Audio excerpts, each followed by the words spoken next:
Welcome back to Old School, New School, episode 30. I'm Scott. I'm old school. Chester, and I'm New School. And we're going to go into our main topic of this week, I guess. Very wacky week with All the holidays different games and different games being on Tuesday. games being canceled Yeah. or rescheduled. Not canceled, but rescheduled. Yeah. And they're playing games right now. So it's the holiday season, so we are going to do our Festivus edition. And we are going to air our grievances. We're going to talk about things that bug us about the NFL or a team or anything else in general. So do you want to go first? I'm going to talk about, see, this is a problem. It's a thing that bugs me, but it's super hard to fix. The bad reffing. And it's like, yeah, they're human. It's a tough job. It is a very hard job, but I just don't understand let's take a new example. I think it was 2017. The Rams versus the Saints NFC Championship game. The Saints are driving down. They are on around the 22-yard line. Drew Brees throws a short, flat. Yep.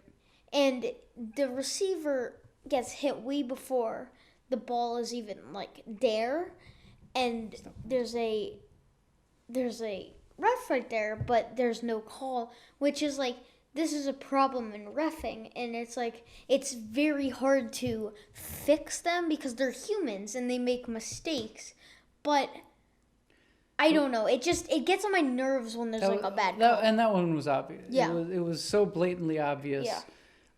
That I agree that in that situation there should be a ref in the booth stopping it, saying total pass interference. Yeah. It's that easy. Yeah. That easy. They tried to be able to let people challenge pass interference, and that didn't work. I just think, and I think it's moving this way, that there needs to be a ref in the booth that is stopping things when the refs are wrong. Yeah. I think that's one of the biggest issues, or if they totally miss something, it's going to be tough to do on things like holding on the offensive line. But I also think anytime they throw a flag for a personal foul in terms of after the play, people pushing, they need to look at tape, because more than half the time the person who instigates doesn't get the flag, and the person who retaliates after being pushed in the face or having their face mask pulled or something, they end up getting the flag. Yeah. I agree with you in that case. It's tough. I think the refs should be full time, not these part-time refs. I mean, the NFL makes $1 gazillion. They can pay all their referees full time. Now there's only one thing also. What I say is how the refs have reffed over their years and kind of how they're trained, because you have to take it. They're all human, so they're all different also, and their brains work differently. So when you take a ref who watches a pass interference, or you take another ref who watches pass interference, they might see it as a different form. True. So it's one of those things. It's very hard to stop bad calls because they're humans. Right. That is, and pretty much what I'm trying to get. And as you're saying, each ref has a different perspective on what the flag judgment was. is. Yeah. I see where your grievance is. So should we go on to my grievance? Sure. All right, for our next topic, we're going to just move on to your pet peeve. Yes.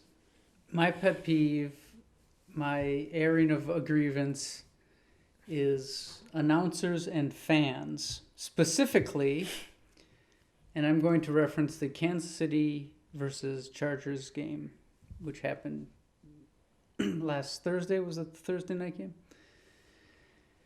And this is what drives me crazy.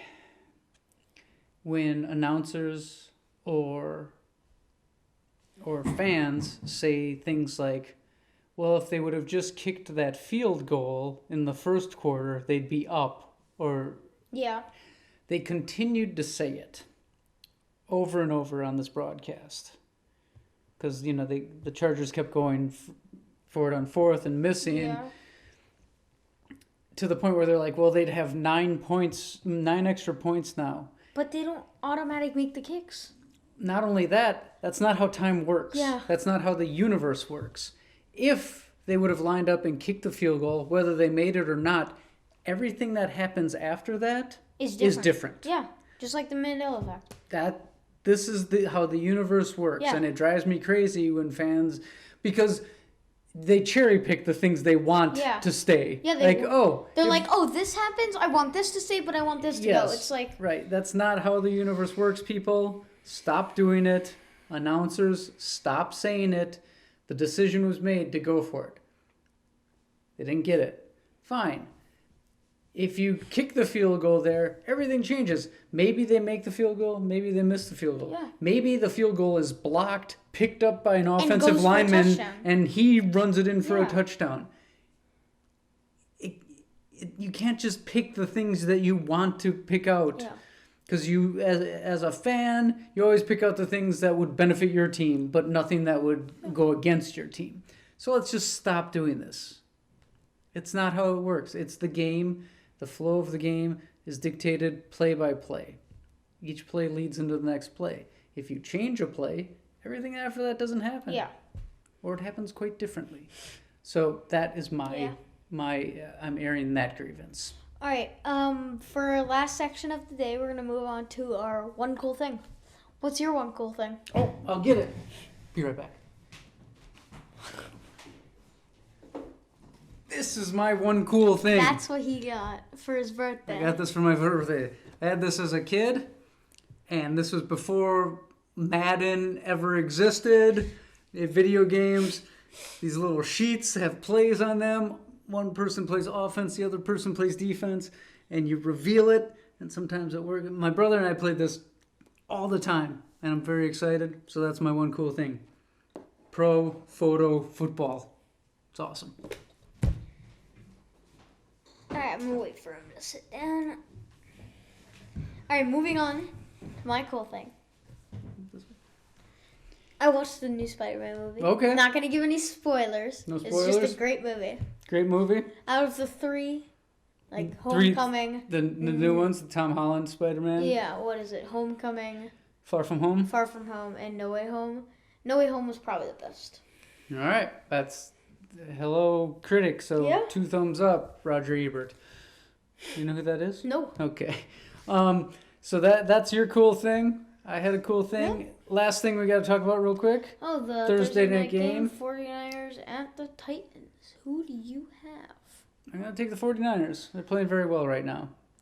I think they're actually going to get in the playoffs. I'm going to also take the 49ers because I just think they're a better team. Titans how are they 9-5? I don't understand how the... Because the AFC stinks. That's kind of true. We went over that last week. And what is their division? They play Houston and Jacksonville twice, so... Yeah. That's 4 free wins. That helps. Yeah. So yes, and they're just beat up. Yeah. You know, they're injury. They're a mash unit. Yeah. So, I think that's it. So our next episode, I think, is Christmas episode. Yeah. Wait, is that gonna be? I think we might record on Christmas. Yeah. So.